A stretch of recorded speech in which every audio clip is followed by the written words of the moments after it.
തെക്കൻ തമിഴ്നാട്ടിലെ 4 ജില്ലകളിൽ ശക്തമായ മഴ തുടരുകയാണ്. കന്യാകുമാരി, തിരുനെൽവേലി, തൂത്തുക്കുടി, തെങ്കാശി ജില്ലകളിലാണ് നാശം വിതച്ച് കനത്ത മഴ പെയ്യുന്നത്. കേന്ദ്രസേനയുടെ 5 ഹെലികോപ്റ്ററുകൾ ദുരിതാശ്വാസ സാമഗ്രികൾ വിതരണം ചെയ്യാൻ തമിഴ്നാടിനായി കേന്ദ്ര സർക്കാർ അനുവദിച്ചിട്ടുണ്ട്. തമിഴ്നാടിനെ ഭീതിയിലാഴ്ത്തിക്കൊണ്ട് തെക്കൻ തമിഴ്നാട്ടിൽ ശക്തമായ മഴ തുടരുകയാണ്. മഴക്കെടുതിയിൽ 3 പേർ മരണപ്പെട്ടു. 84 ദുരിതാശ്വാസ ക്യാമ്പുകളിലായി 7500 പേരാണ് കഴിയുന്നത്.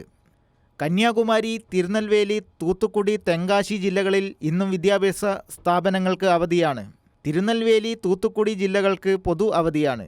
കനത്ത മഴ നാശം വിതച്ചതോടെ നെൽവയലുകൾ, റോഡുകൾ, പാലങ്ങളും നിരവധി പാർപ്പിട കോളനികളും വെള്ളത്തിനടിയിലായി.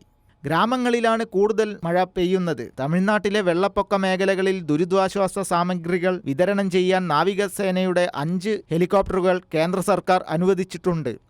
പ്രളയബാധിത പ്രദേശങ്ങളിൽ ഭക്ഷണവും മറ്റ് ദുരിതാശ്വാസ വസ്തുക്കളും വിതരണം ചെയ്യാൻ തുടങ്ങിയിട്ടുണ്ടെന്ന് തമിഴ്നാട് ചീഫ് സെക്രട്ടറി ശിവദാസ് മീണ അറിയിച്ചു. മഴക്കെടുതി നേരിടുന്ന ജില്ലകൾ നിരീക്ഷിക്കാൻ മുഖ്യമന്ത്രി MK സ്റ്റാലിൻ 4 മന്ത്രിമാരെ നിയോഗിച്ചിട്ടുണ്ട്. തമിഴ്നാട്ടിൽ ഇന്നുകൂടി തീവ്രമഴയ്ക്ക് സാധ്യതയുണ്ടെന്നാണ് കാലാവസ്ഥാ വകുപ്പിൻ്റെ പ്രവചനം.